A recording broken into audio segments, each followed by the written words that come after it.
전신마취 수술 예정인 환자에게 가장 중요한 간호는 보기 전에 전신마취 하면 가장 중요한 거 호흡기 숨 잘 쉬는 게 가장 중요합니다. 그래서 수술 끝나면 심호흡하세요. 조기 이상하세요. 기침하세요. 이거예요. 1. 기도 유지 호흡기 합병증의 예방. 답이 그냥 딱 나오죠. 2. 환자의 안정. 3. 봉합 부위의 빠른 회복. 4. 소화기 합병증 예방. 5. 순환기 합병증 예방.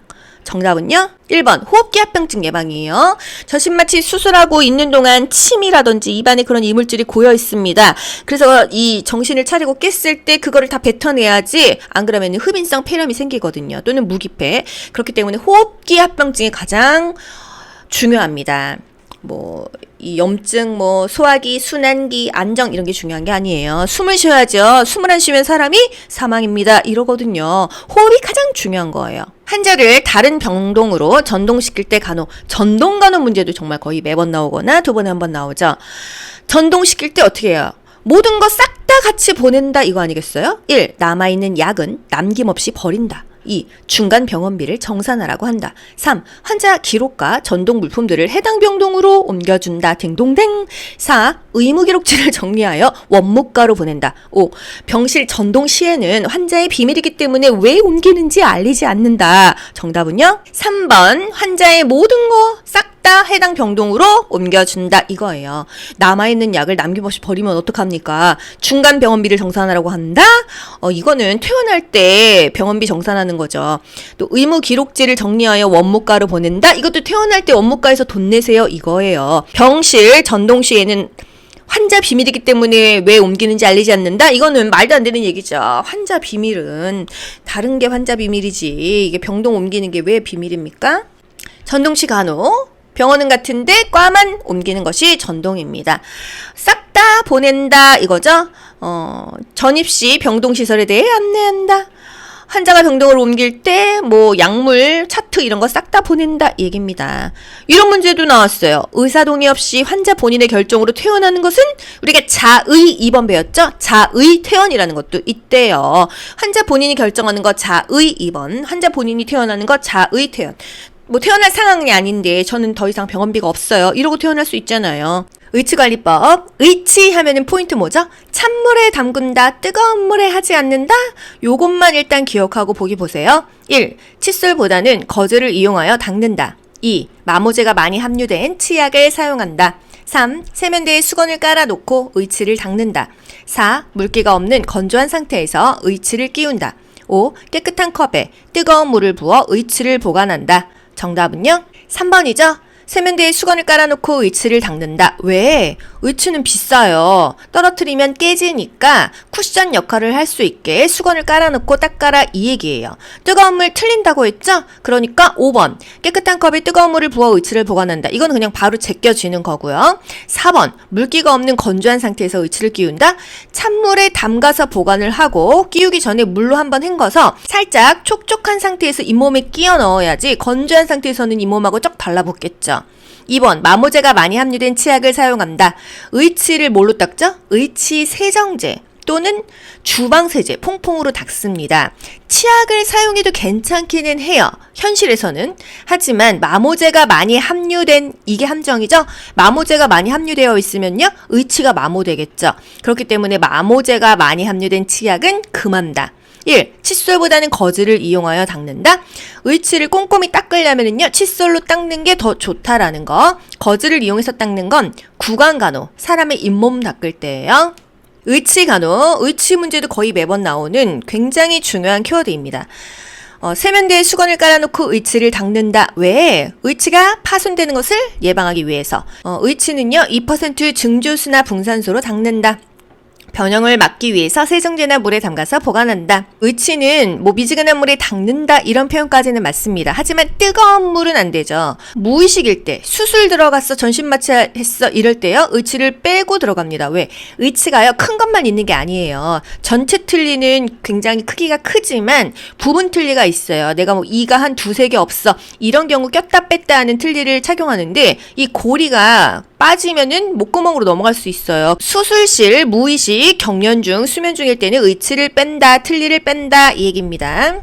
분실 방지를 위해서 일정한 장소에 둔다. 잇몸 압박 자극 해소를 위해서 자기 전에 의치를 뺀다. 6, 7시간은 빼라. 이렇게 요양보호사에서는 시간까지 디테일하게 나오지만 간호조무사에서는 그냥 의치를 빼라. 이 정도가 나옵니다. 닦는 동안 세면대에 수건을 깔아 놓아서 파손에 주의한다. 분실 방지를 위해서 일정한 장소에 둔다. 잇몸 압박 자극 해소를 위해서 자기 전에 의치를 뺀다. 닦는 동안 파손을 막기 위해서 세면대에 수건을 깐다.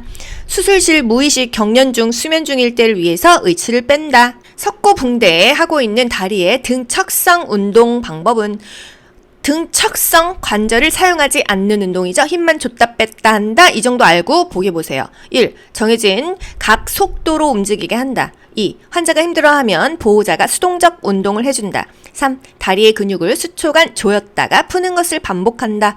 4. 침대 위에 달려있는 삼각대를 잡아당기게 한다. 5. 침대 가장자리에 걸터 앉아 다리를 침상 아래로 늘어뜨리게 한다. 등척성 운동 방법 정답 3번.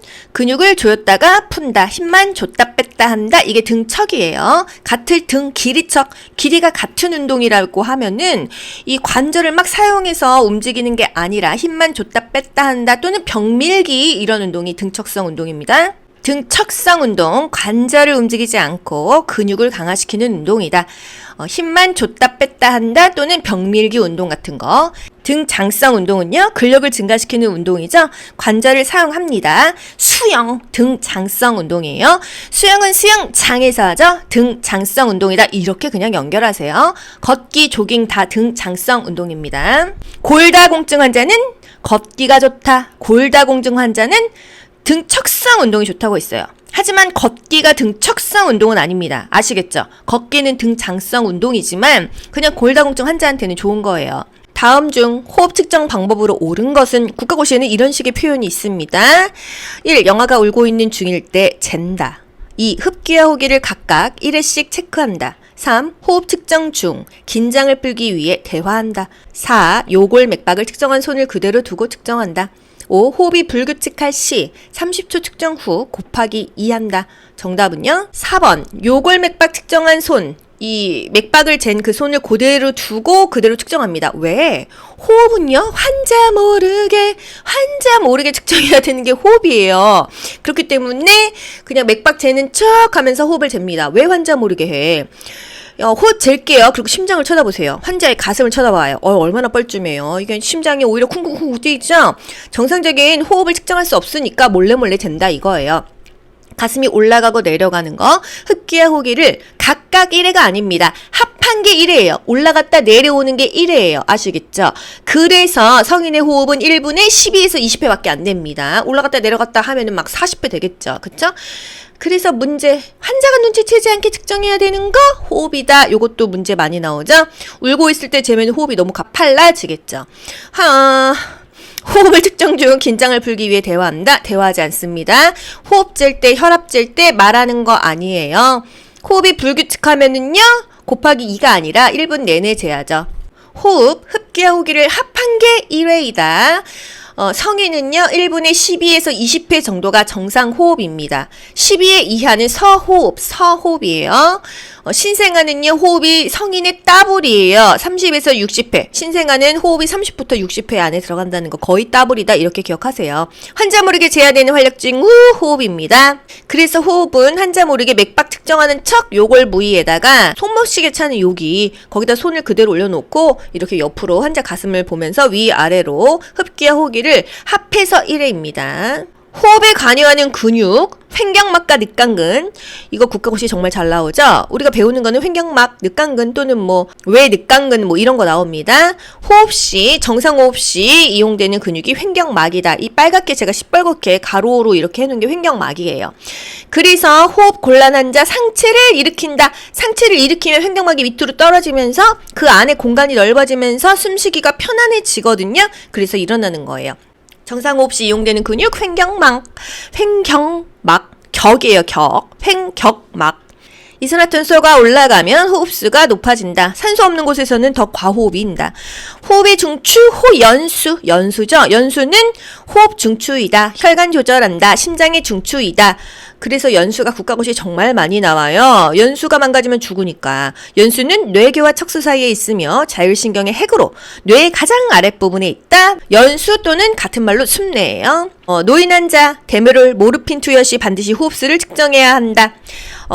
정상 호흡이요 12에서 20회입니다. 노인 환자 서호흡일 때 가뜩이나 12회 이하 숨도 못 쉬는데 데메롤, 모르핀 이런 마약성 진통제를 투여하면 호흡이 더 느려지기 때문에 항상 호흡수를 측정해야 된다 이거예요.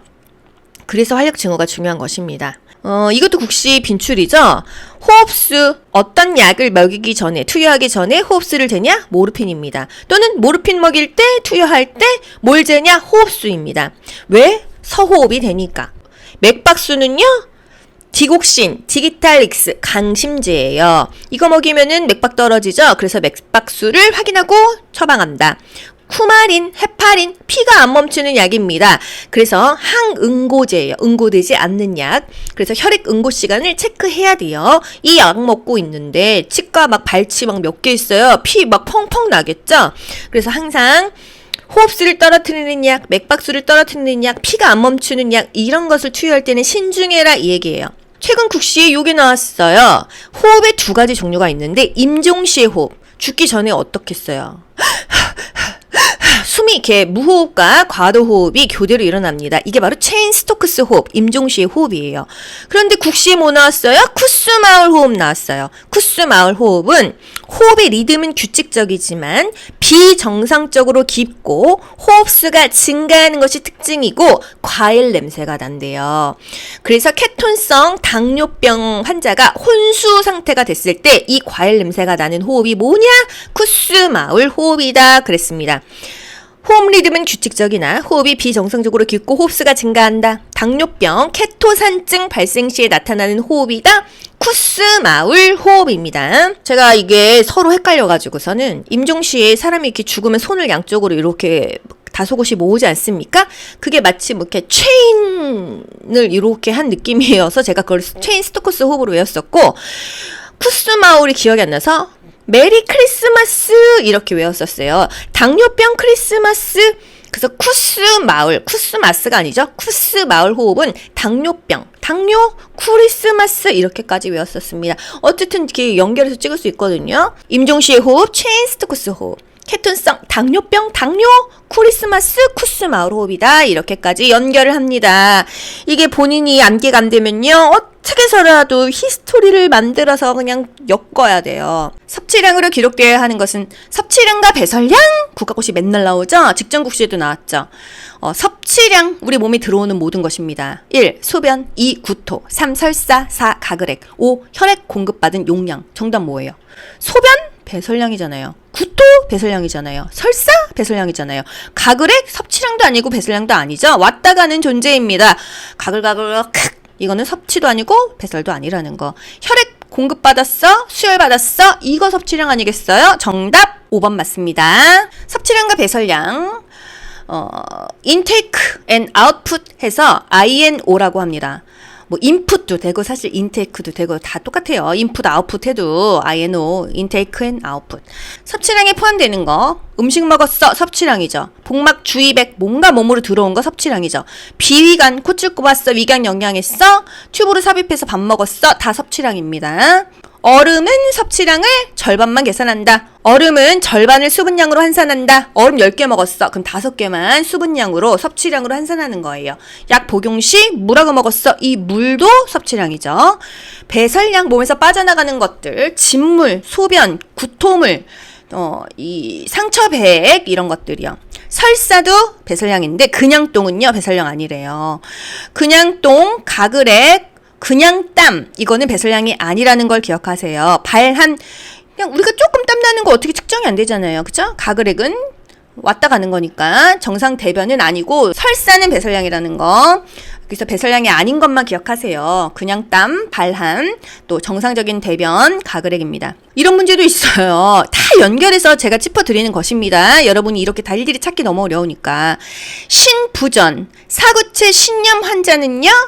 이 신부정, 신장이 부전하다. 그러면은 신장이 원활하지 않다. 신장이 뭐예요? 콩팥이잖아요. 그러면 몸에서 뭔가 이렇게 빠져나가는 대사가 안 돼서 이 많이 부어요. 부종이 생길 수 있거든요. 그렇기 때문에 섭취량과 배설량을 측정합니다. 체중도 측정해요. 이런 거 기억하시고 가시면 되겠습니다. 이 어떤 문제에 대한 이론을 제가 비법서에 다 정리를 해놓은 거예요. 그래서 비법서를 보시면 웬만한 문제를 풀 수가 있고 요걸 보면서 여러분이 요점 정리를 하실 수가 있겠습니다. 고혈압은요, 저염, 저지방 시기를 먹어라.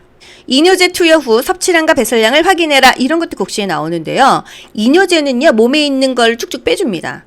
그래서 고혈압 너무 심하면은요, 병원에서 이뇨제를 줘요. 몸에서 빠져나가라 이거죠. 그래서 이뇨제를 투여하면은 섭취량과 배설량을 확인해야 된다. 이런 거 그냥 상식으로 알고 갈게요. 치질 환자 항문 부위의 상처 치유와 소염 작용에 할 수 있는 목욕은 딱 나와야 되죠. 1. 좌욕, 2. 샤워, 3. 냉목욕, 4. 완전 침상 목욕, 5. 자기보조 침상 목욕. 정답은요? 1번 좌욕입니다. 항문 부위 상처 치유, 소염 작용에 할 수 있는 거 좌욕이에요. 여자분들 좌욕 자주 하세요. 물을 한 2분의 1 정도 대야에 담고 대야채 끓여버리죠. 그리고 식혀서 좌욕하시면 되겠습니다. 좌욕 시간 5에서 10분 정도요. 문제 풀 때요. 답만 딱 보지 말고 그것을 관련된 이론을 보셔야 돼요. 좌욕 4043도 또 5에서 10분 좌욕만 알면 돼요. 침상목욕 또는 통목욕 다 아셔야 되죠. 통목욕 시간 통이공 20분입니다. 침상목욕에서 중요한 거 말초에서 중심으로 닦는다. 얼굴을 닦을 땐 눈을 안쪽에서 바깥쪽으로 닦는다. 침상목욕물의 온도는 침상 89. 89는 43에서 46도죠. 구강간호 설명 중 옳은 것은 구강간호가 키워드라고 하면은요. 일반 구강간호, 특수 구강간호 이런 이론을 아셔야 되는 겁니다. 1. 칫솔모가 빳빳한 칫솔을 사용한다. 2. 장기간 금식 환자는 구강 간호가 금기다. 3. 입안을 닦아낼 때 혀 안쪽까지 깊숙이 닦는다. 4. 잇몸이 상했을 경우 칫솔로 잇몸 마사지를 한다. 5. 입가에 물기를 닦고 입술에 바셀린 크림을 바른다. 정답은요? 입가에 물기 닦고 입술에 바셀린 크림을 바른다. 또는 립글로스, 오일을 바른다. 이런 것들이 구강간호입니다. 구강간호는 입 안도 간호하고 입술도 간호하는 거예요. 1. 칫솔모가 빳빳한 거, 부드러운 칫솔모가 좋다 했어요. 장기간 금식 환자도 구강간호를 해줘야 되죠. 입안을 닦아낼 때는 혀 안쪽까지 깊숙하게 닦아내면 어떻게 되겠어요? 구토나 질식을 일으킬 수 있으니까 혀 안쪽이나 목젖까지는 자극하지 않는다. 또 혈액 응고장애가 있을 때 피가 안 멈추는 환자 치실 쓰지 않는다 했습니다. 치아의 바깥쪽 먼저 닦고 어금니 안쪽 닦아주는 거예요. 잇몸 마사지를 칫솔로 하지는 않아요. 일반 구강간호, 앞니의 안쪽 면을 닦을 때는 칫솔을 세워서 닦는다. 칫솔을 수직으로 세운다. 이런 표현 기억하세요. 상악 윗니 먼저 닦는데요. 앞니 닦고 어금니 닦고 하악 앞니 닦고 어금니 닦고요. 위에 닦고 내려오는 거예요. 아래로. 의치도 윗니 끼고 아랫니 끼죠. 항상 위 먼저 그 다음에 아래. 치아의 바깥쪽을 먼저 닦고 어금니의 안쪽을 닦는다. 칫솔을 앞뒤로 움직이면서 부드럽게 닦는다. 혀는 너무 깊숙하게 닦지 않는다. 구토나 질식이 생기니까. 구강간호에 관한 설명, 바셀린 크림을 입술에 바른다. 이런 거 맞고요.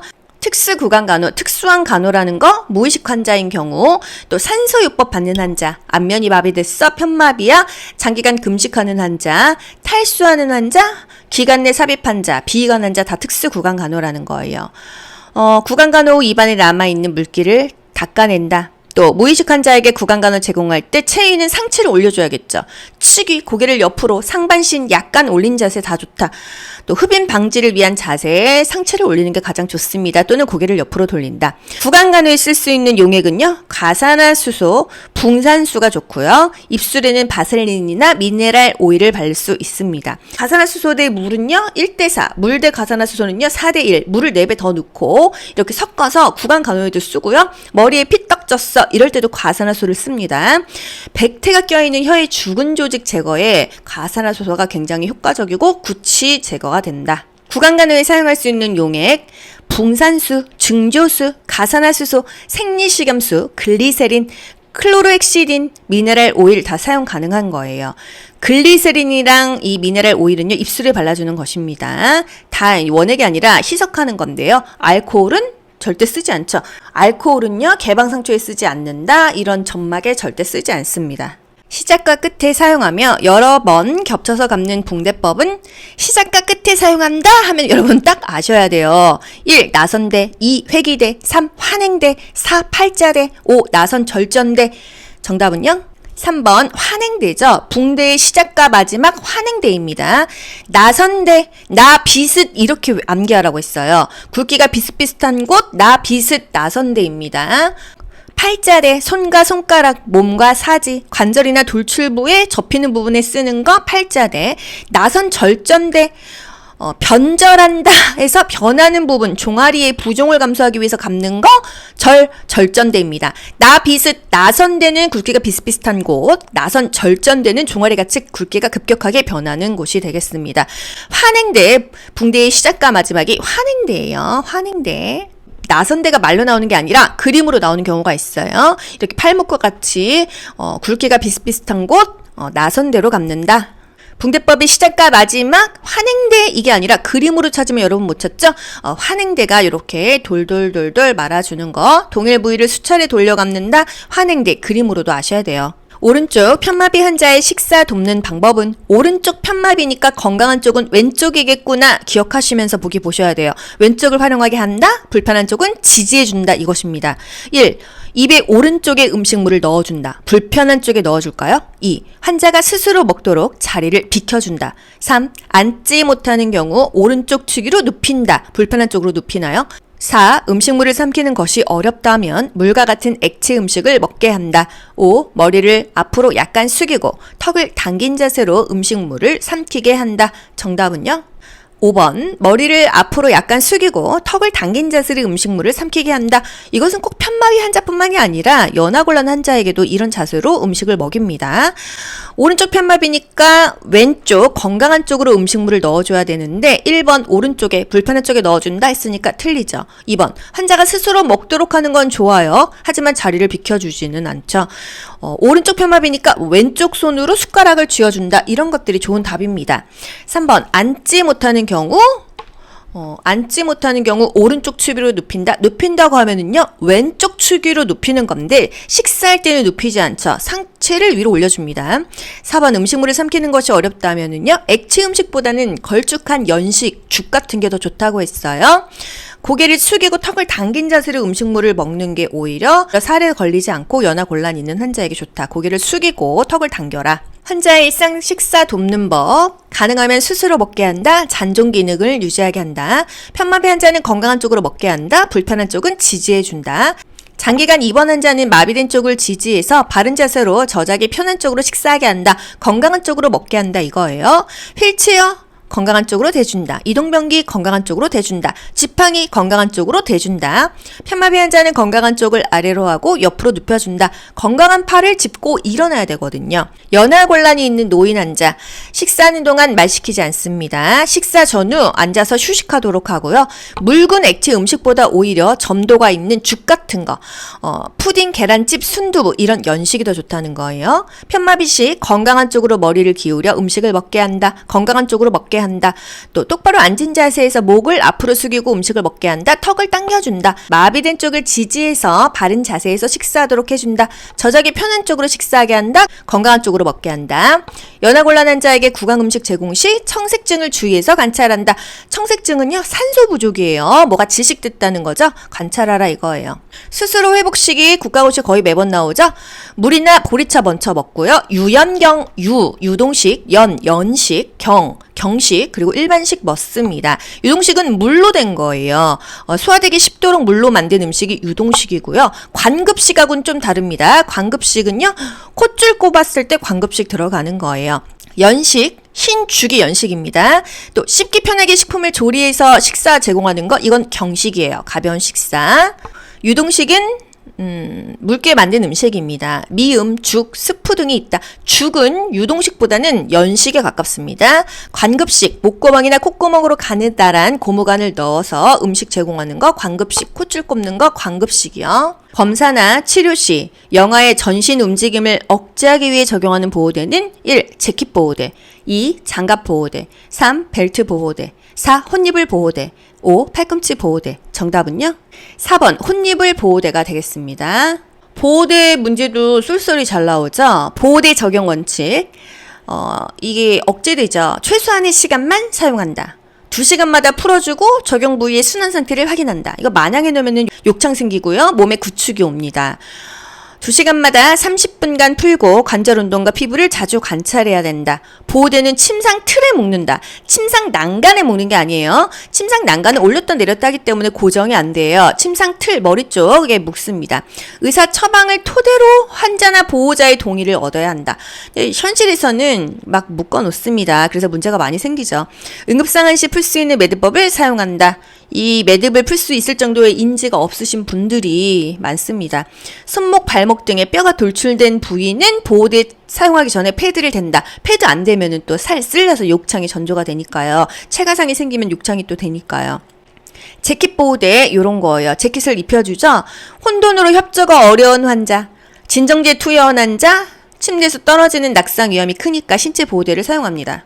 장갑 보호대, 애기들, 성인들 많이 쓰는데요. 가렵다 하면은 못 긁게 하는 거예요. 혼돈 환자에게 장갑 보호대를 적용했다면은 이유는 튜브 제거하는 걸 방지하기 위해서. 콧줄 꼽은 치매 환자들 정말 막 이렇게 잡아 당기기 때문에 보호대 억제대를 합니다. 이게 부작용이 손이 그 상태로 굳는 경우가 많더라고요. 팔꿈치 보호대, 같은 말로 주관절 보호대. 이거는 애기들만 해요. 소아나 애기들만 한다. 혼입을 보호대, 전신을 그냥 혼이불로 칭칭 감는 거예요. 영아는 0에서 1세죠. 애기한테 하는 것이다. 이런 것들이 있습니다. 손목 보호대를 적용할 때 손목과 보호대 사이에 손가락 2개 정도의 여유를 두는 목적은 혈액순환을 유지하기 위해서. 혈압 잴 때도요. 거기 손가락 하나는 들어갈 정도로 남겨야 정상 혈압으로 측정돼요. 안 그럼 너무 땅땅하게 해놓으면 혈압이 높게 나올 수도 있어요.